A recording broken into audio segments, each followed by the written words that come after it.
Nous sommes... Depuis l'arrivée au pouvoir d'Emmanuel Macron, des pans entiers de notre pays se sont effondrés.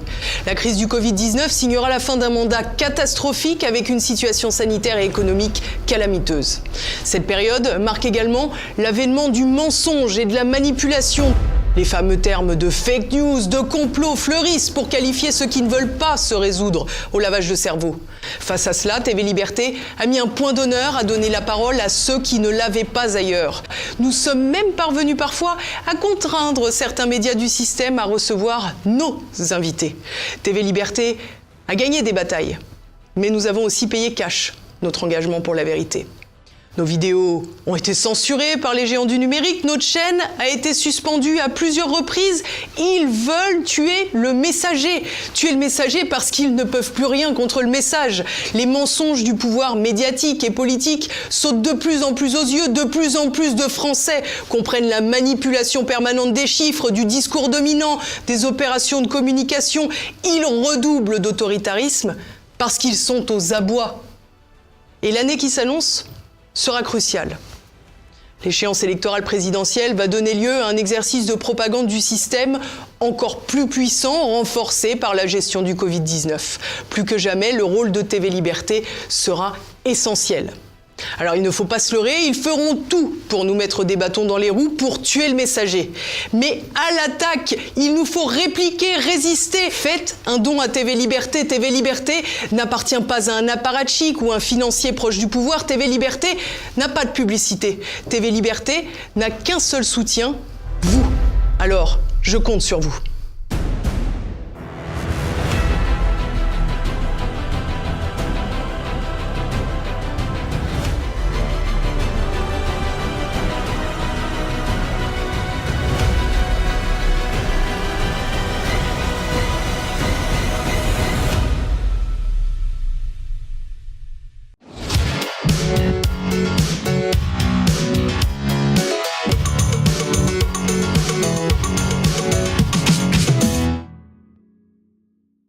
Chers amis auditeurs de Télé Liberté, de TV Liberté et de l'émission Synthèse, nous nous retrouvons pour une nouvelle émission avec Philippe Randa, bien sûr. Bonjour Philippe. Bonjour Philippe, tout va bien, c'est bon là, depuis la dernière émission, c'est parfait. Pas de problème, bon. Ça déconfine toujours, pas de ça problème. Déconfine, ça déconfine. On est en plein déconfinement, même déconfiné. Parfait, il n'y a plus de confinés, quoi. C'est parfait. Et puis nous recevons un ami qui est déjà venu nous voir ici. Exact. Qui est. J'en ai gardé un très bon souvenir d'ailleurs. Ah ben j'espère. Oui. D'ailleurs, si on en avait gardé un mauvais souvenir, on vous aurait pas réinvité. Donc, ils veulent tous revenir. Tout le monde veut revenir. Tout le monde nous demande à revenir. D'ailleurs, ce serait plutôt bon signe d'ailleurs.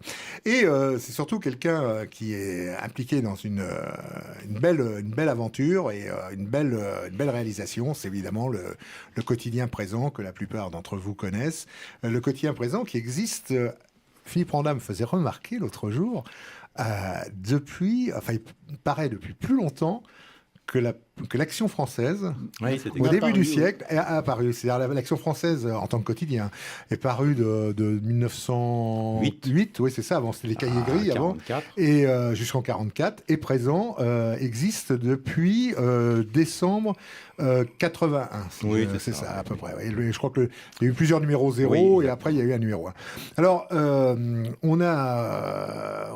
présent, c'est une belle aventure, et c'est surtout un moyen indispensable pour savoir un petit peu ce qui se passe tous les jours et d'avoir une contre-information par rapport évidemment à tout ce qu'on nous raconte ici et là dans la plupart des médias. Je dis bien la plupart parce que Dieu merci, il existe des médias, quand même quelques petits médias, et pas des petits d'ailleurs, comme TV Liberté, qui donnent des informations différentes. Et puis, Présent a lancé il y a il y a 2 ou 3 ans maintenant, oui. une nouvelle... un peu plus que ça. Un peu plus, oui. Oui. C'est ça, oui. Une série qui s'appelle Histoire Actu de Présent. C'est un mensuel, enfin c'est une hors-série. Oui, voilà, c'est un hors-série qui effectivement actuellement paraît chaque mois. Voilà, chaque mois, donc il faut tenir le rythme. Hein. On dirait le quotidien, vous êtes rodé avec le quotidien. Exactement. Donc, oui, parce qu'un quotidien, ça paraît chaque jour. Donc, vrai, quand on le peut tous les jours, on peut tous les mois. Absolument. Et donc, ces dossiers, ce sont des dossiers sur tel ou tel sujet, tel ou tel thème d'actualité. Alors là, on est en l'immonde des pédophiles. Là, c'est d'actualité. Et donc ce numéro donc traite évidemment avec toute l'histoire récente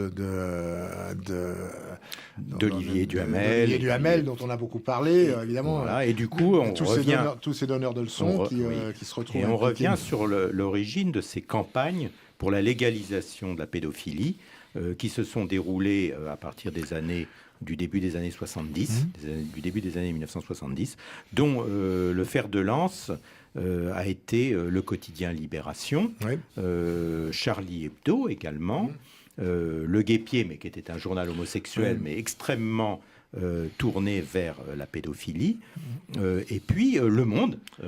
Et ça, Le Monde, évidemment, ne s'en vante pas, mais l'a reconnu. Le Monde a participé avec l'autorité, avec le caractère de quotidien de référence qu'il avait, qu'il n'a plus vraiment, mais qu'il avait en tout cas à l'époque. Et vous vous en souvenez, je suis sûr que Philippe Randa s'en souvient, mais... Il lit Le Monde tous les jours. Toi aussi, Roland. Dans nos années de jeunesse, bien que je sois plus âgé que vous, le Monde était vraiment un incontournable. Et c'était le quotidien de référence. Eh bien, Le Monde a succombé à cette mode des années 70 de promotion de la pédophilie et de tentative de légaliser la pédophilie. Et donc, je crois que c'est pas mal de le rappeler parce que, du coup, lorsque Le Monde lance d'autres campagnes, comme aujourd'hui les campagnes sur le terrorisme d'extrême droite, par exemple, bien, on peut se poser la question de la crédibilité de ce genre de campagne. Je vais vous raconter, si vous permettez, je vais vous raconter une anecdote qui m'est arrivée très récemment à propos du Monde. Un journaliste du Monde, dont je tairai le nom, qui est un spécialiste, il y a toujours des grands spécialistes au monde de l'extrême droite. Et récemment, ce garçon, qui d'ailleurs sait où me trouver quand il a besoin d'un renseignement, enfin de me joindre pour une raison ou pour une autre, et a fait alors non pas un article, mais un tweet, mais qui va vous donner un petit peu une idée du sérieux de l'information qui est parfois diffusée. Donc un tweet qui est passé partout, c'est un de mes amis qui me l'a fait suivre. Alors après j'en ai reçu, 25 messages à ce propos. Ce qui était consacré à un garçon que je ne connais pas, qui se trouve porter le même nom que moi, qui s'appelle François Elie, qui est un garçon certainement très bien, qui est policier. Et récemment, dans un autre quotidien que présent, est passée une photo où on voit Marine Le Pen en train de serrer la main d'un policier. Et on est en plein dans l'histoire des affaires. Ce journaliste du Monde a fait un tweet en disant voilà, Marine Le Pen a serré la main d'un policier, mais il faut savoir que ce policier n'est pas n'importe qui. Il s'agit de François Elie, qui est dans la police et qui est par ailleurs le fils de Roland Elie, un activiste, ou je ne sais plus quel mot qu'il emploie, d'extrême droite bien connu, une figure bien connue de l'extrême droite radicale. Voilà. Alors bon, ça a évidemment flatté mon ego, mais enfin il se trouve que je n'ai pas de fils qui s'appelle François. Alors j'ai rien contre ce François Elie, je serais ravi, je connais pas, il sort de ma famille très lointaine. Ouais, tout ça pour dire que ça donne, peut-être, je sais, ça donne une image assez réelle de ce qu'est la recherche de l'actualité. C'est surtout que ça n'apportait rien de l'approximation. Que ce garçon soit mon fils ou pas, ça n'a aucune importance, mais spirituelle peut-être, je sais pas. ou ton père. Ou mon père, mais ça n'a aucune importance, je veux dire. Mais le fait est que voilà, ce qu'un journaliste du Monde, qui par ailleurs un garçon qui est plutôt sympathique d'ailleurs quand on le rencontre, mais publie comme information sans vérifier, et voilà. Bon, ça me dérange pas, hein, mais bon, mais il se trouve que ce n'est pas le cas. Bah là, sur la pédophilie, ils n'avaient pas vérifié grand-chose sur la nocivité de ces pratiques à l'égard d'enfants, en tout cas. Je voudrais juste rappeler une chose, c'est que aujourd'hui, la pédophilie, c'est pas le seul, mais un des tabous de notre société où tout est abominable, tout ce qui touche à l'enfant de près ou de loin. Et donc, on juge ça, on peut même pas, d'ailleurs, on condamne avant même de juger les gens accusés. Mais dans les années 70, dans l'après-mai 68, ceux qui étaient les abominables, les ignobles et tout, c'est ceux qui, au contraire, voulaient qu'on interdise la pédophilie, qui trouvaient ça scandaleux. Et la bien-pensance à l'époque, c'était pas de fustiger les pédophiles, au contraire, c'était de fustiger ceux qui étaient les pères la pudeur, les pères la pudeur, présumés fascistes. C'était terrible. Les gens enroyés. Il y a un retournement de mentalité, ce qui fait que je ne vais évidemment pas défendre ceux qui prônaient la légalisation de la pédophilie dans les années 70-80. Mais il faut reconnaître une chose, c'est qu'ils étaient dans le vent de l'histoire de l'époque. C'était la bien-pensance de l'époque, c'était eux qui tenaient les manettes. Et ils ne tenaient pas... Pour eux, c'était pas... Aujourd'hui, l'époque a complètement changé. Absolument. Et ces gens-là, comme des girouettes, changent complètement et brusquement, évidemment, tombent. On l'a vu dans l'affaire Gabriel Maznev. Parce que autant on peut reprocher à des pédophiles qui se sont cachés pour faire leur saloperie. Mais ils ne se cachaient pas à l'époque. À l'époque, ils ne se cachaient pas, mais il y en a quand même un certain nombre qui se sont cachés. Cohn-Bendit s'en vantait. Cohn-Bendit s'en vantait, bien sûr. Cohn-Bendit, il l'a écrit dans un livre. Tout simplement, il l'a dit à la télévision de nombreuses fois. Voilà, et il a dit à nombreuses fois. À l'époque, pour eux, c'était tout à fait concevable et normal. Bien sûr, Philippe, tout à fait d'accord. Mais moi, ce que je pense, on est un peu dans une affaire de judoka, là. C'est-à-dire que aujourd'hui, ce qui était non seulement admis, mais même prôné, et même, je dirais, promu par ces gens-là, devient un tabou. Eh bien, utilisons cela et déterrons les textes qu'ils ont commis. Déterrons les livres, déterrons les interviews de Cohn-Bendit, où il raconte ce qu'il faisait avec des petites filles de 5 ans, etc. Et mettons-leur le nez dans leurs excréments à ces gens-là. Parce que c'est ça qui est intéressant. Aujourd'hui, ce sont les mêmes, quoique... Ils sont sur d'autres sujets maintenant. Ils sont sur d'autres sujets, mais ce sont les mêmes qui, à l'époque, prônaient la pédophilie. Mais bien sûr. Bien sûr. Extraordinaire. Dans le numéro de présent, là, vraiment, je conseille la lecture. Il y a la liste des personnalités qui avaient signé en 1977 pour la légalisation de la pédophilie. Alors, on a la liste des plus connus, enfin ceux qui sont encore connus aujourd'hui. Et dedans, on trouve Bernard Kouchner. Bernard Kouchner qui veut casser la gueule d'Olivier Duhamel, et qui ne l'a pas fait d'ailleurs, et qui lui attend jouer à la Vierge effarouchée, alors qu'il est... Mais ce Kouchner, c'est absolument incroyable. C'est son propre fils qui a été violé par Olivier Duhamel. C'est raconté par sa fille. Il était pour la légalisation. Il était bien sûr pour la légalisation de la pédophilie.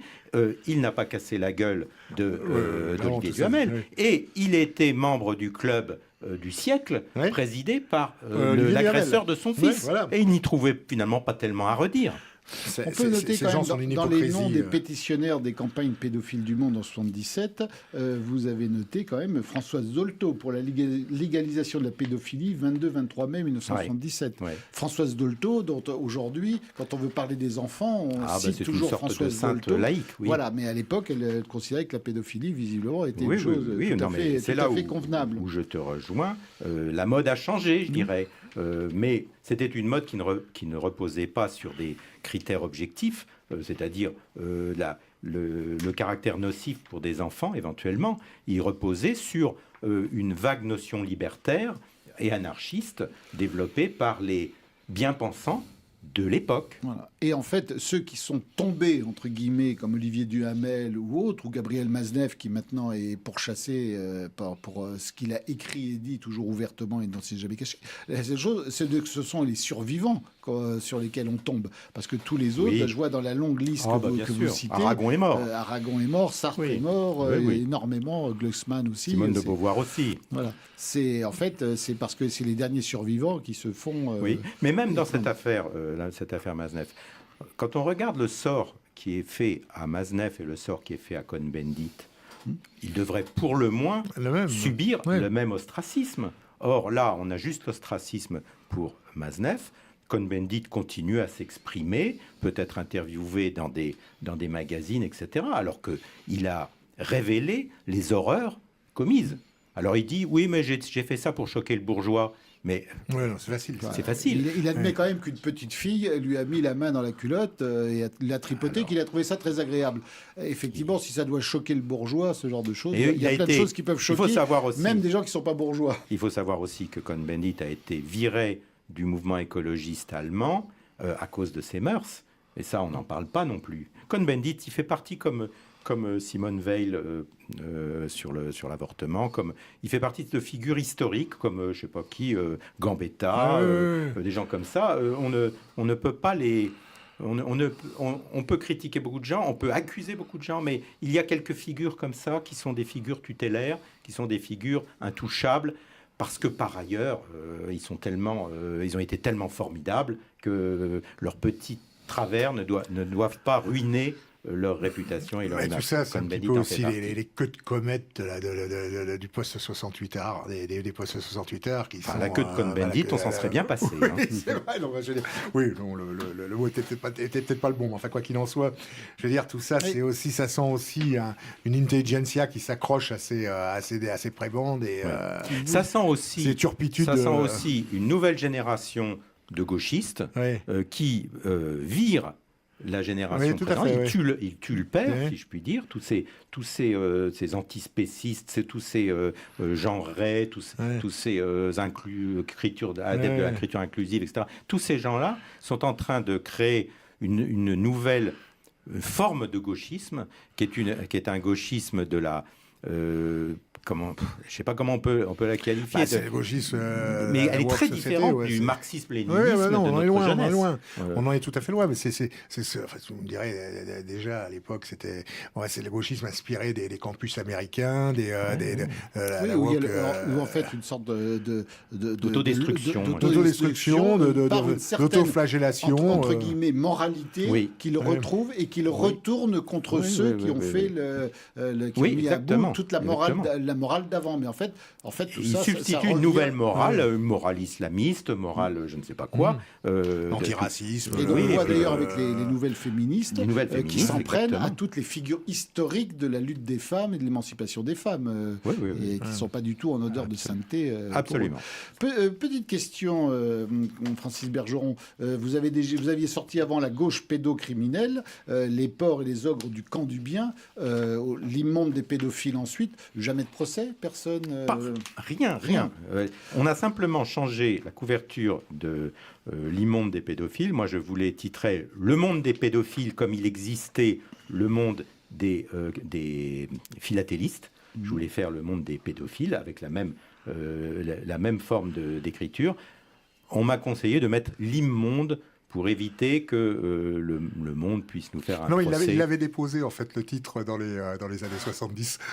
Oui, il aurait pu en tout cas, il aurait pu. Un supplément. Mais on m'a conseillé donc de mettre l'immonde pour qu'il n'y ait pas d'ambiguïté, pour qu'il n'y ait pas le cas de lecteur qui croit acheter un supplément du Monde et qui en fait tombe sur un supplément concernant les pratiques d'apologie de la pédophilie dans le Monde. Faites attention, peut-être que Jalon va pas être content. On se souvient du numéro d'immonde de Jalon. J'avais rappelé d'ailleurs pour revenir aussi sur l'état d'esprit des années 70 et 80 du siècle dernier, c'est que lorsque j'avais étudié la communauté homosexuelle, il se trouve que j'avais dans la première édition de mon livre fait un chapitre sur une association qui prenait ouvertement la pédophilie, le GRED, le groupement de recherche pour une éducation différente, qui avait pignon sur rue et qui était dans toutes les manifestations avec les homosexuels, bien que c'était certes deux choses totalement différentes, mais à l'époque, ils avaient les mêmes problèmes avec les lois sur la sexualité, parce qu'il y avait quand même des lois à l'époque de ça. Oui, bien sûr, les lois existaient, mais on ne les appliquait pas. Et cette association avait pignon sur rue, était reconnue, donc eux le marquaient ouvertement que les enfants voulaient faire l'amour, il fallait faire l'amour. Oui, qu'il n'y avait pas d'âge, à partir du moment où on ne leur tape pas dessus. Oui, à partir du moment c'était consenti quand même. C'était forcément consenti, même des bébés. Le siège du Front de libération des pédophiles, il y avait le Front de libération de la Palestine, le Front de libération du Vietnam démocratique, etc. Il y avait le Front de libération des pédophiles qui avait son siège au quotidien Libération. Imaginons, il y avait les petites annonces en Libération, oui, bien sûr, qui aujourd'hui feraient lire toutes les féministes. Imaginons qu'il y ait eu des faits comme ça concernant, je sais pas moi, un journal de droite, mais il y aurait des campagnes monstrueuses pour boycotter ce journal. Est-ce que quelqu'un cherche à boycotter Libération ? Personne. Je voyais encore la ministre Parly, je crois, qui se répandait dans Libération pour fustiger les généraux pétitionnaires.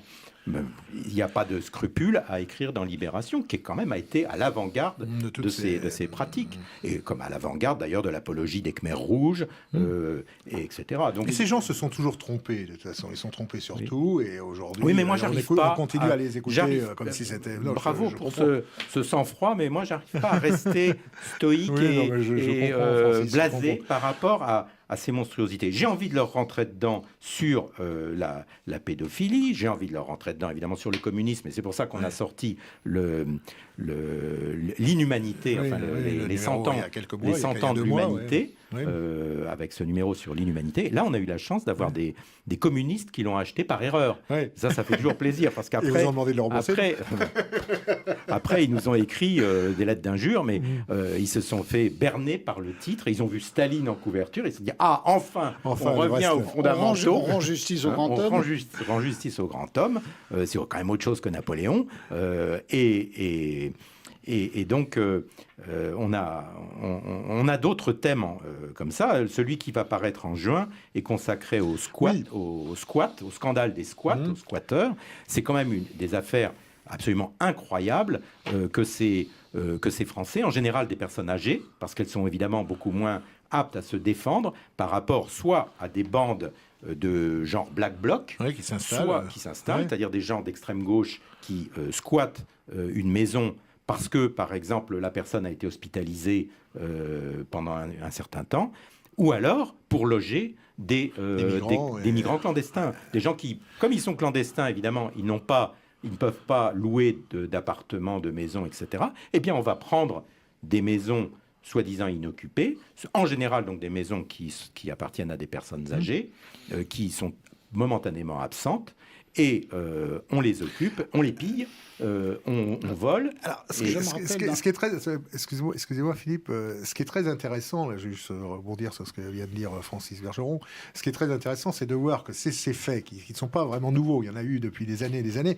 maintenant commencent à susciter des réactions populaires d'ampleur, comme on l'a vu récemment dans je ne sais plus quelle ville du Midi, ou à Rennes, il y a quelques années, ou à Toulouse. Il y a eu Théoul-sur-Mer. Voilà, et qui commence, tout ça commence à susciter des réactions. Mais les Français n'en peuvent plus. Les Français n'en peuvent plus, ça prouve que les Français n'en peuvent plus, tout ça. Et puis, il y a eu aussi quand même une loi sur l'occupation de logements, une loi qui a créé une perversion incroyable, puisqu'il fallait, pour un logement, il fallait, dans les 48 heures, justifier, dans les 48 heures d'une occupation illégale, justifier d'un titre de propriété. Donc, si la personne était à l'hôpital, eh bien, les squatteurs s'installer et rester un certain temps, dépasser les 48 heures, et ensuite ça devenait pratiquement impossible de les déloger. Donc ça vient d'être réformé. Je me rappelle, sauf erreur, il y a un homme politique qui est monté au créneau un jour à l'Assemblée contre ces squatteurs. C'était l'époque où quand les gens partaient en vacances pendant 15 jours, on partait encore un mois en vacances, ils revenaient. La serrure, ça ne fonctionnait plus. Et quand quelqu'un leur ouvrait, on disait « mais non, nous, on est locataires ici, on a un bail de location. Oui, on a faux tout. bail, oui. » Donc, la police ne pouvait pas les chasser. Quasiment en short, t-shirt et la serviette de plage sur l'épaule, les propriétaires allaient au commissariat pour dire « mais attendez, il y a des gens chez nous et tout ça ». La police arrivait et les gens disaient « non, nous avons loué l'appartement et tout. Monsieur, prouvez-nous que vous êtes propriétaire. » Tout est chez moi, dans mon bureau, parce qu'on partait pas généralement en vacances avec tous ces titres de propriété, avec ces actes notariés. Et donc, procédure. Et donc, ça avait fait tellement de scandales à partir de ça que François Léotard. Oui, mais enfin, depuis lors, il y a encore des changements législatifs. Il vient d'y en avoir un tout récent qui rétablit en partie, le droit des propriétaires, mais on a vécu et on vit encore quelque chose d'absolument absurde. Et notamment, je termine juste mais on a donc des organisations comme Droit au logement, des organisations de cette nature, qui organisent des squats pour des migrants, et à partir du moment où il y a des enfants, le propriétaire ne peut pas retrouver son logement. Au mieux, il va pouvoir obtenir un loyer payé par l'État, c'est-à-dire par nous, Ouais. par les contribuables, pour que les squatteurs puissent rester légalement, entre guillemets, puisqu'en plus ils sont illégaux en France, donc qu'ils puissent rester dans ces logements jusqu'au jour où la mairie ou la préfecture leur trouvera un logement. Ouais. Tout ça, tout simplement parce qu'il y a des enfants. Et donc on a des familles de Kosovars, des familles de je sais pas quoi, moi, de Maliens, etc., qui débarquent. Et à partir du moment où il y a des enfants, c'est cuit pour le propriétaire. Mais oui, justement, là, vous parliez, je voulais vous en parler, aussi de tout l'aéropage d'avocats de droit au logement qui sont payés par l'État, en fait, qui sont au nom de l'assistance judiciaire, qui sont payés, qui gagnent leur vie grâce à tout cela. Et droit au logement, ou des organisations comme celle-ci, je ne sais pas si c'est exactement droit au logement, des organisations comme celle-ci, en font quasiment un commerce, en font un gagne-pain. Voilà, c'est leur raison d'être. Alors, il y a un candidat, d'ailleurs, le candidat écologiste pour la région Île-de-France, qui s'appelle Bayou, je crois, ou quelque chose comme ça. Je ne sais plus comment il s'appelle, mais c'est un avocat et c'est un des grands spécialistes de l'occupation illégale. Et il a notamment organisé l'occupation. Alors, il était un peu plus jeune, il devait être encore étudiant en droit, mais il a organisé l'occupation d'un hôtel particulier place des Vosges pendant plusieurs semaines ou plusieurs mois, un hôtel classé, etc., pour y loger justement des black blocs, ou des extrémistes et des sans-papiers, etc. Et aujourd'hui, il est candidat pour devenir le président de la région Île-de-France. Alors parallèlement, imaginons un instant, tu es à présent, on aura peut-être besoin de locaux un petit peu plus grands, on va aller occuper un appartement... Libération. N'importe où, et là, on va se servir vite fait. On pourrait occuper Libération, oui. Occuper Libération, oui. Et on ne resterait pas très longtemps, je pense. Toute proportion gardée, c'était ce qui s'est passé en mai dernier avec les fameux drogués du quartier Stalingrad. Là, c'est pas un squat, mais pour trouver une solution, les riverains n'en pouvaient plus. On les a mis dans le parc. On les a mis dans un parc qui avait coûté plusieurs millions d'euros de révision. C'est-à-dire, c'est un parc qui était fait pour tout le monde, et du coup, on a regroupé tous ces drogués là. C'est-à-dire, dans quel état ont-ils mis le parc? Vont-ils mettre le parc? Parce qu'ils sont toujours... De toute façon, dans le domaine, alors il y a squat et ZAD, c'est un petit peu le même phénomène, le ZAD étant collectif, mais beaucoup plus important, et plutôt des locaux industriels que des maisons ou des appartements. Mais on a beaucoup de scandales de cette nature, énormément de scandales de cette nature, que l'on nous cache, qui sont vraiment peu médiatisés. On a eu la chance d'avoir l'histoire de Théoul-sur-Mer, de ce retraité qui arrive pour s'installer et qui trouve que des gens se sont installés chez lui, des réfugiés, enfin pas des réfugiés, qui organisaient un trafic de prostitution. Oui, il y a la totale, et qui sont obligés de dormir dans leur voiture. Et le coup de chance médiatique, je dirais, pour cette personne, c'est que c'était un ancien ouvrier du livre de la Dépêche du Midi. Donc il a réussi à raconter son histoire a été répercutée, et c'est grâce à cela que toute la France a appris que ça existait, ce scandale. Parce qu'évidemment, seuls les gens qui sont touchés savent que c'est comme ça que ça se passe. 99% des Français, pour l'instant, ne sont pas concernés. Mais plus l'immigration va continuer, va être importante, plus l'immigration illégale va se répandre, et plus il faudra loger de gens. Et donc, plus on va être confronté à des situations... les gens qui ont des résidences secondaires sont directement menacés. Absolument. Absolument. Oui. Alors, Francis, parlez-nous un petit peu, parce que je pense que ça intéresse nos téléspectateurs, du quotidien présent. Alors, qui est revenu en kiosque. Qui est revenu en kiosque, oui. qui a... Alors, la période n'a pas été facile pour personne. En quelques mots, peut-être, pour que les gens sachent quand même. Oui. Pour toute la presse, bien sûr, mais pour Présent en particulier, parce que l'autre presse, il y a assez de gens qui en parlent, mais nous, on parle de ce qui nous intéresse, c'est-à-dire nos amis. Donc, comment ça s'est passé Effectivement, Présent, l'une des caractéristiques de Présent, c'est que c'est d'abord un quotidien. Oui. Alors, il y a des hors-séries, et puis le numéro du samedi est plus copieux, il est vendu un peu plus cher, et il y a donc, je dirais, une offre qui est plus globale qu'un quotidien. Oui. Mais mais c'est d'abord un quotidien. Et c'est vrai que lorsque nous avons eu le premier confinement, celui de mars 2020, nous avions des niveaux de vente en kiosque. Une de nos originalités, c'est effectivement d'être vendu en kiosque. Enfin, c'est un atout, je dirais, c'est une forme de combat, oui, bien sûr, de présence physique sur le terrain. Il y a la Croix, il y a l'Humanité, il y a Libération, il y a Présent. Donc c'est important. Le Figaro, Le Monde, il y en a 9. Il y a 9 quotidiens d'information générale et politique. Il n'y en a pas un de plus. Nationaux, j'entends. Nationaux.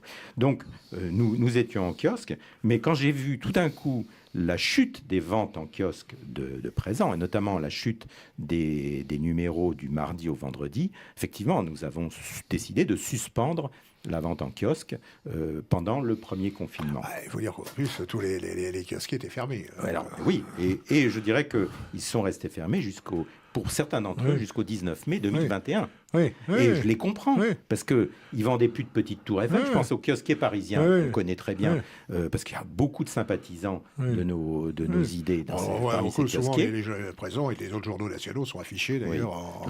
Il y en a plus que sur FR3 ou sur France Info, France Inter ou France Info.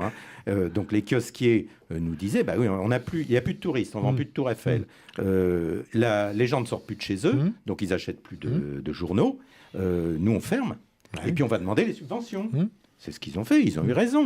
Mais j'ai vu la vente de Présent s'effondrer d'une manière incroyable, et j'ai retrouvé des chiffres que j'avais découverts en 2014, quand je me suis réinvesti sur le journal Présent. J'ai découvert des chiffres affreux, en tout cas pour ceux de mardi. Toute la presse, vous l'avez bien expliqué d'ailleurs dans Présent, toute la presse a été victime un peu de la même situation. Mais il y en a qui peuvent... Maintenant, il y a des proportions, évidemment... Il y en a qui peuvent aller frapper, je dirais, à la porte de Xavier Niel, ou à la porte de Bernard Arnault, 4e ou 3e fortune mondiale. Et puis là, il va faire un petit chèque de 70 millions pour permettre d'éponger les déficits, mais nous, c'est pas comme ça. C'est d'autant plus qu'une année auparavant, un an auparavant, Présent avait été victime d'une odieuse discrimination de la part des services qui aident aux subventionnés. Mais je vois que Roland, tu as une excellente mémoire. C'est pas si vieux que ça. En 2019, on est tombé des nues. On nous a appris qu'on était privé de subventions car nous étions vendus pas assez cher. Il manquait 7 centimes d'euros. Disent-ils. Mais ils refusaient de compter le numéro du samedi qui est vendu un peu plus cher. Ils refusaient de le compter dans la palette de comparaison avec les autres journaux, sans nous donner les calculs. Donc on ne savait pas comment ils arrivaient à... Mais après recoupement, avec intervention d'avocats, on a compris qu'ils ne comptaient pas le numéro du samedi pour savoir quel était notre prix moyen de vente. Et donc ils ont trouvé 7 centimes d'écart. Mais bien sûr. Et d'ailleurs, depuis lors, je suis allé les voir au ministère du Travail, au ministère de la Culture. Je leur ai dit... puisque vous nous dites que c'est parce que nous sommes vendus pas assez cher, demain vous nous direz peut-être qu'on est vendu trop cher. Ce qu'on va faire, c'est qu'on va regarder chaque début d'année à combien est vendue l'Humanité, et on s'alignera exactement sur le prix de vente de l'Humanité. Comme ça, nous sommes sûrs de ne jamais avoir de problème avec vous. Et la première fois, vous prendrez exemple sur les communistes. Et le gars du ministère de la Culture m'a dit, oui, effectivement, comme ça, le problème est réglé. On ne pourra plus vous accuser. C'est-à-dire que c'est l'Humanité qui fixe les règles. Mes amis, le temps passe toujours trop vite, vous le savez. Donc, Présent continue. Présent est dans les kiosques. Présent édite ses documents histoire actu. Et on ne peut que vous inciter, évidemment. On peut le trouver sur le site Présent. Le site Présent, bien entendu. Présent.fr. Le site Présent, bien entendu. Vous savez, l'émission se divise en deux parties en raison des contraintes sanitaires. Nous ne pouvons pas être plus que 3 sur le. Mais notre ami le professeur Pierre Delaubier, que vous connaissez, va remplacer. On va permuter. Philippe a la gentillesse de permuter de laisser une partie de son temps à Pierre Delaubier, qui a la gentillesse de prendre une partie de son temps. Pas de partir, mais parce que c'est le professeur. Mais on va d'abord avoir la chronique hebdomadaire, la chronique de Philippe Randa, que l'on retrouve toutes les semaines dans le quotidien Présent, et sur le site Euroliberté, sur le site Synthèse Nationale. Eh bien, moi, je vais vous Philippe, c'est à parler vous. aujourd'hui du côté obscur des GAFAM. Facebook, tout-puissant réseau social en ligne, est un des géants du web aux côtés de Google, Apple, Amazon et Microsoft, les fameux GAFAM. Un géant qui a sa conception très particulière de la liberté d'expression. Très particulière. On l'a vu récemment avec la censure de Trump. Les réseaux sociaux pensent avoir le devoir de censurer. Ils sont conçus pour cela. Et lorsqu'ils censurent mal ou trop peu, ils se voient accusés de laxisme antidémocratique. La censure, devenue partie intégrante de leur ADN, permet de modérer l'opinion générale. Le premier élève de la classe dans ce domaine est aussi le plus ancien, Facebook. On le lit ça sur l'excellent site de l'Observatoire du journalisme, de notre ami Claude Cholet. Celui-ci attire ainsi notre attention sur l'utilisation d'un robot censeur qui fait la fierté de son créateur. Mark Zuckerberg a déclaré en fin d'année 2020 avoir désormais à sa disposition un redoutable limier capable de faire le lien entre les images et les textes afin de détecter si le propos est haineux ou non. Il aurait ainsi pu réduire de moitié les contenus qu'il juge incorrects. Enfin, surtout politiquement incorrects, cela va de soi, car ces définitions de la haine restent un mystère curieusement porté vers l'arbitraire libéral libertaire, explique notre ami Claude Cholet. On est loin des sympathiques robots comiques de Star Wars. C3PO, droïde de protocole se plaisant à répéter qu'il maîtrise plusieurs millions de formes de communication, et de fait bavard impénitent, ne consternera plus le sage R2D2 en lui déclarant « Tu vois toute cette agitation, vraiment nous sommes bien mal considérés malgré tout ce qu'on fait ».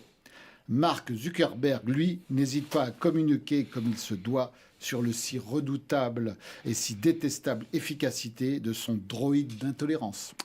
Eh bien, merci Philippe. Alors, je ne sais pas si vous connaissez le professeur Pierre Delaubier, De nom, Francis mais Bergeron. oui, je crois pas professeur. On s'est déjà aperçu quand même. d'accord. On s'est Je déjà suis pas très aperçu au fil physionomiste. de C'est notre- social voilà. homme de presse, le professeur. Il a un blog qui s'appelle l'Aristoloche. Alors j'ai un journal qui s'appelle l'Aristoloche. Un journal, il y a même un journal, il y a même un Qui journal. paraît quand il veut. Oui, hein, parce que c'est- comme ça, c'est pas plus mal. Mais là, ça fait un petit attend. moment qu'il est pas. Mais j'ai relu l'autre jour le numéro consacré au confinement. Je l'ai trouvé tellement d'actualité que je me suis dit rien n'a changé. C'est Donc, parti. on Il va va- rester valable 3 ans. Je ne vais pas inquiéter les téléspectateurs, mais Les lecteurs. je crois qu'on n'est pas sorti de l'auberge, si vous voulez mon avis. Et puis, Et puis j'ai mon blog La Mominum, l'histoire de France, Ouais. qui est issu de cette chronique. Donc je dois beaucoup à. que l'on retrouve dans la Et revue qu'on retrouve aussi d'histoire européenne. dans la revue d'histoire européenne. Alors, c'est comme elle est trimestrielle, c'est des morceaux choisis. Les morceaux choisis, les meilleures pages. Ils du sont professeur. choisis, je dis pas qu'ils sont bien choisis, c'est pas pareil. Alors, aujourd'hui, nous recevons Francis Bergeron, directeur du journal du quotidien Présent. Nous avons parlé dans la première partie de l'émission avec Philippe Randa, donc du renouveau du quotidien Présent, qui est à nouveau en kiosque après un an de malgré lui, il n'a pas pu paraître en kiosque, mais maintenant ça y est, il est de retour, ainsi que les histoires actu de Présent. Ce sont les suppléments mensuels du journal que l'on peut, dont le dernier numéro, le grand remplacement au quotidien, est dans tous les kiosques, on peut se le procurer. Sera assez dans tous les facilement. kiosques à la fin de la semaine prochaine. Alors, Francis À mon Bergeron, avis, c'est le le grand directeur. remplacement, il n'est pas que dans les kiosques. C'est le directeur de Ouais. Présent. Et alors, vous avez un point commun tous les deux. Ah bon? Bah oui, vous êtes professeur, vous avez donc des élèves. Ouais. Ah ben lui, il édite des livres pour Ah, mais, enfants. Il a donc des enfants qui le lisent. Non, je les édite pas, je les écris. Non, Il il écrit, oui, les écrit. excusez-moi, Francis. Et- Il écrit des livres, et enfin, en particulier, cette fameuse série, Le clan des bords de Soule. Absolument, que je connais. Mes enfants doivent en avoir quelques-uns et qui datent un peu d'un âge un tout petit peu plus C'est un jeune. peu grand maintenant, vos Et enfants. puis, mais souvent, ce sont des lieux qui sont dans l'ouest de la France. Donc, Ouais, je ne souvent, connais pas ouais. forcément très directement. Moi, je suis de l'ouest aussi, donc je vois la Grande Brière.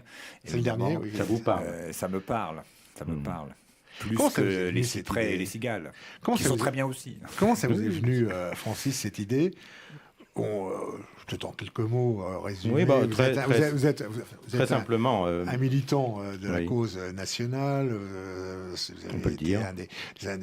avec Jean-Pierre Sirbois, l'un des Ah, éléments du oui. mouvement solidariste Bien dans sûr, les années bien 70. sûr, oui. Vous avez toujours été dans tous les combats. Vous êtes avez beaucoup investi à un moment donné pour la Russie à l'époque de Bah, du l'Union communisme. soviétique et du communisme. Et puis parallèlement, enfin, moi je suis toujours impressionné parce que quand je vois tout ce que vous faites, c'est Bah, c'est- c'est quand même important.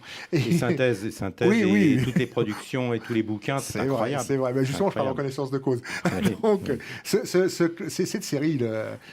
C'est très simple. C'est très simple. Quand j'étais petit, ma mère a fait un livre pour nous, pour mes sœurs, mes cousins et moi.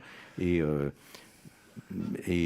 on était les héros de ce livre. Moi, j'avais trouvé ça sensationnel. Et quand j'ai eu à mon tour des enfants, en âge de lire des livres pour enfants, eh bien, je me suis dit, tiens, je vais leur faire lire le livre que ma mère avait fait sur ce livre pour nous, quoi, dont on était les héros. Et je l'ai lu, j'ai dit, c'est pas mal, il y a une très bonne idée, mais évidemment, c'est très private joke, comme on dit, comme on ne devrait pas dire. Mais il y a une très bonne idée, il y a un bon scénario. Et j'ai demandé à ma mère si elle était d'accord pour que je le réécrive pour mes fils. Et puis, je l'ai réécrit. J'avais un copain éditeur, je lui ai demandé ce qu'il en pensait. Il m'a dit, bah oui, c'est pas mal, à condition que ce soit une série. Et donc, j'en ai écrit 1, 2, 3, 5, 10, 15, 20, 30, 40. Donc, on est aujourd'hui au 36e. 36e. Ah oui, je me rendais pas compte qu'il y en avait autant. Oui. Pour celui-là. Et puis, j'ai 2 autres séries avec moins de nombre d'exemplaires. Enfin, ça, c'est la série pilote, en quelque sorte. Et c'est on peut dire, c'est un gros succès de vente. Je peux pas dire le contraire. Je pense que tous les esprits patriotes ou non conformistes qui nous regardent, les parents devraient faire lire leurs enfants ces livres, parce que c'est souvent intelligemment fait. On est loin des poncifs qu'on nous impose à longueur de journée à la télévision et dans des émissions débilitantes comme on peut en avoir. Je ne connais pas la télévision. Vous ne connaissez pas la télévision. Je ne sais pas comment ça s'appelle. Vous perdez rien. Et donc, enfin, évidemment, à part la télé. Disons que là, donc, oui, c'est vrai. À part TV Liberté, non. C'est vraiment. Mais TV Liberté, c'est sur mon écran d'ordinateur. Voilà, donc c'est facile. Voilà. Le Clan des Bords de Soule, c'est édité aux éditions du Triomphe. Ce sont des livres qui ont une centaine de pages chacun, qui valent 9,90 €, sont pas très chers, qu'on peut lire à partir de 8 ans. Vraiment, c'est une... Et puis, si on en lit un, au moins, vous êtes tranquille, ils voudront lire les 50, les 46, et là, c'est ce qui fait ma fortune. On est tranquille pendant un moment. Oui. Ce qui fait ma fortune, c'est que, c'est à l'école, vous devriez les imposer. C'est comme Bob Moran, quand on... c'est génial, ça. Quand on en lisait un, on voulait lire les autres. Et ben là, c'est... Alors, le drame avec Bob Moran, c'est quand... Enfin, pour moi, Bob Moran, c'est quand c'est devenu de la science-fiction. Oui. Ça, c'est le numéro 115, je crois, si je me souviens bien. Et alors là, Henri Verne est passé à la science-fiction, et là, moi, là, on a arrêté. Alors, les autres, les 115 autres, et puis, il y avait les dessins de Joubert sur la Il couverture. y avait tout. C'était une belle collection, Bob Moran. Vous avez connu, vous, le professeur ? Non, moi, j'ai pas connu dans mon enfance. Je le connais maintenant, mais c'était pas mes lectures d'enfance. Oui, jamais trop tard. J'ai lu des clubs dessins, beaucoup de Jules Verne. J'ai lu beaucoup de choses, mais Claude Dessède, voilà. Ça ressemble un petit peu. Voilà, exactement. Et c'est un peu comme les séries télévisées. Alors maintenant, elles ne sont plus télévisées, enfin c'est sur des réseaux, mais un peu des codes et tout ça, on aime beaucoup ça quand on est jeune, mais même quand on est adulte. Moi, les Sherlock Holmes, les héros récurrents, les petits clins d'œil et tout ça, ça fait mes délices. Alors, Francis, vous avez aussi, alors malheureusement, j'en ai pas d'exemplaire là, mais vous avez collaboré à plusieurs, enfin vous avez plus exactement écrit plusieurs biographies qui ont été publiées dans la collection Qui suis-je chez Pardès, consacrée à Léon Daudet, Henri Béraud, Henri de Montfred, Hergé, Léon Degrelle, Saint-Loup, Maurice Bardèche, après je me souviens plus. Vous avez fait tellement. Jean-Michel Charlier, c'est dans la bande dessinée, j'ai fait Jean-Michel Charlier aussi. Pas chez Pardès, mais chez d'autres. Voilà. Alors, on va juste... vous savez, l'émission, il y a une petite interruption, enfin une petite rubrique, c'est après la chronique de Philippe Randa, mais il y a l'abominable histoire de France. Vous avez une chronique de prête, là? Mais j'ai toujours quelque chose à dire, mon cher Roland. Vous avez toujours quelque chose à dire, de toute façon. Et puis, je continue d'encenser Napoléon. Alors l'autre jour, vous en avez du mal. Vous allez en dire du bien aujourd'hui? Pourquoi faire? Comme ça. L'abominable histoire de France n'est jamais fatigué de dire Sur du mal des héros, de les déboulonner. Bon, alors, déboulonner Napoléon, allez-y. Et alors, un espace de liberté, si. Oui. Et Napoléon, alors on lui fait des tas de crédits, de choses abominables qu'on devrait lui reprocher, et on dit qu'il a répandu finalement les idéaux de liberté de la Révolution à travers l'Europe. Alors c'est assez mystérieux cette opinion, parce que je ne vois pas la moindre trace de liberté dans le régime que Napoléon a imposé aux Français. Hein. Et pas non plus. Il n'y en a pas beaucoup en ce moment non plus. Non, mais il est le fondateur de cette France moderne, qui quadrille tout, qui a absorbé. J'ai expliqué ça il y a un certain temps. On est d'une France où en fait le peuple est la matière première, une espèce d'oligarchie administrative décorée. Alors maintenant ils n'ont même plus de broderie, mais si, sauf les préfets, qui vous quadrillent. Napoléon avait fait ça de toute l'Europe. Il avait fait des départements aux frontières du Danemark et en Dalmatie, les provinces illyriennes. Donc un truc de fou, selon moi. Et il avait coupé ça en petits carrés de fromage, etc. Et dedans, vous payez vos impôts, vous faites ce qu'on vous dit, vous êtes un uniforme quasi militaire pour aller au collège, et on vous dit ce qu'il faut apprendre, il n'y a plus aucune liberté nulle part. Bon, les impôts, il faut en payer. Oui, non mais... mettre un uniforme pour aller au collège, c'est peut-être pas plus mal. Bah oui, mais ça pas... éviterait bien des problèmes. Oui, mais voilà, mais il y a quand même du mal. Il y a pas du mal, en fait, dans Napoléon. Oui, mais ce qui est tout à fait particulier, les uniformes, pour vous regarder en Angleterre, les uniformes ne sont pas du tout de type militaire. Lui, ce qu'il a imposé, c'est une uniforme de style militaire. Il a militarisé les collèges. Ça fait rêver. Pagnol le raconte encore qu'on roule du tambour pour sonner les heures. Moi, je serais pas. Vous voyez, du coup, c'est l'époque où on a transformé les collèges qui ressemblaient à des couvents, parce qu'il y a quelque chose de religieux, au sens, et on les a fait se transformer en casernes. Alors bon, il y en a qui aiment beaucoup ça. Moi, ça ne me convient pas tellement. Et je trouve que c'est un faux sens sur... non, mais je pense que la vérité vous rend libre, et que l'enseignement, c'est pas fait pour vous apprendre ce que le gouvernement veut que vous sachiez. C'est fait pour vous faire apprendre à discerner la vérité autant que possible. Donc le bourrage de crâne à la place, ça ne me convient pas. Je trouve pas ça très sain, et c'est probablement pas très profitable. Et donc voilà, les acquis de la Révolution ne sont sous la Révolution, dès qu'il y avait des élections, on commençait par massacrer la moitié des électeurs pour voir si l'autre moitié allait oser voter. C'est le sens des massacres de 1792. Donc en fait, le seul acquis de la Révolution que garde Napoléon, et ça fait partie de son serment lors du sacre, c'est l'inviolabilité de la vente des biens nationaux. Donc c'est vraiment une mise en coupe réglée, et c'est à ce moment-là, par le haut, que l'État sécrète toutes les élites. Autrefois, il y avait le roi, mais le roi, il était le premier au milieu de la noblesse, qui elle-même, il y avait une grande noblesse, une petite noblesse, et puis au bout du compte, il y avait le seigneur du coin qui vous rendait la justice, à qui vous apportiez 2 oies comme droits seigneuriaux. Vous voyez, disons, les élites émanaient du peuple. Là, maintenant, vous êtes une matière première pour faire la guerre, pour payer les impôts, et vous avez au-dessus une espèce d'oligarchie qui se répand, comme Napoléon l'a fait, dans toute l'Europe. Dans toute l'Europe, donc il faut faire des normes, il faut que les Danois aiment les mêmes fromages que les Siciliens, ce qui va pas être facile, et la même monnaie, bouffent à la même heure, etc. Tout ça, c'est absolument n'importe quoi. Mais surtout, les moyens qu'il a employés pour répandre ça sont quand même assez fascinants, puisque ils ont quand même conduit l'Europe entière à haïr les Français. Alors, la campagne d'Espagne, évidemment, une monstruosité, et puis, il ne faut pas oublier, c'est que tous ces officiers de l'armée impériale sont d'anciens sans-culottes, pour beaucoup, Murat, d'abord. D'ailleurs, tout comme Napoléon lui-même, ce sont des gens qui ont participé à l'exécution militaire de Lyon, à tous les massacres qui ont lieu dans le Vaucluse, le Comte-Avenessin, etc. Et dans l'Ouest, le plus grand exemple, c'est Mon père, ce héros, Regard si doux de Victor Hugo. Le père de Victor Hugo, c'est une poète épaisse qui a servi d'abord en Vendée, et comme il a bien massacré les Vendéens, on l'a envoyé massacrer avec le même entrain les Espagnols, qui ne sont pas laissés faire tellement plus, même plutôt un petit peu moins. Et puis après, alors il y a la grande campagne de Russie, où on part à 600 000 ou 400 000, et on vient à 40 000.